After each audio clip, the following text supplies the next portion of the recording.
So, so, so I was at the house the other day and I was watching The Mummy, not that one with Tom Cruise, that horrible one. I was watching the one with Brandon Fraser, and which is one of my favorite franchises.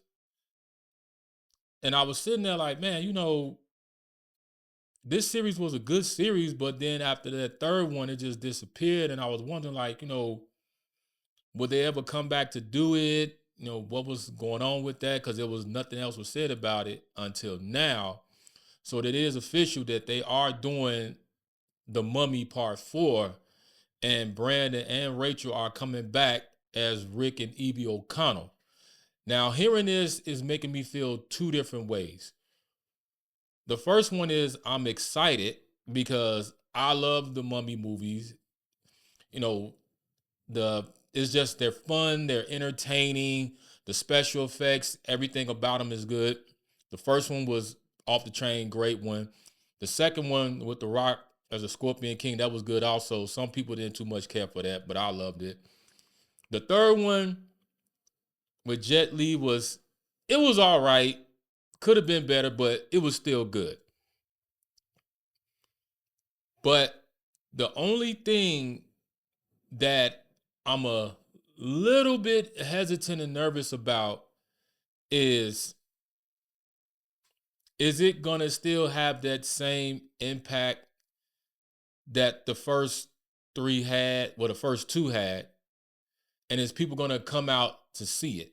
That's the only problem. I feel that this way. Even though the movie's not scheduled to come out to 2028, but I feel that the people who are fans of the first two films. But let me just stop saying the first two films. People who are fan of the franchise, period, are still gonna come check it out. But then it's been some years. You may have some people who are may not familiar with the franchise and might be thinking, oh, I'm not sure about this if they're going to go check it out. But I think that it's going to pull in a nice, strong audience. Now, will it be a big box office hit? Maybe, maybe not. Maybe not, because it's been so long. And then even though Brandon Fraser, he won an Academy Award, does he still have that star power and pull to bring people in to go see it? But then also, too, the big thing that's going to really sell the picture is the writing. Because, of course, they haven't said anything about where the story is going to take place at, who's involved with it, but they did say it's going to pick up after the first two.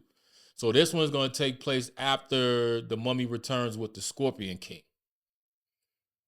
But like I always say, you can have the right writers and everything else, but your story.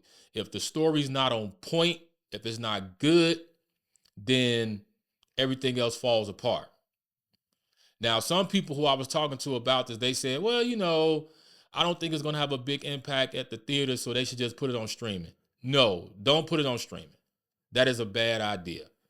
Because I still believe and feel that even though it's been some years since they did it, that it can still draw a big audience in, and people are still going to come check it out.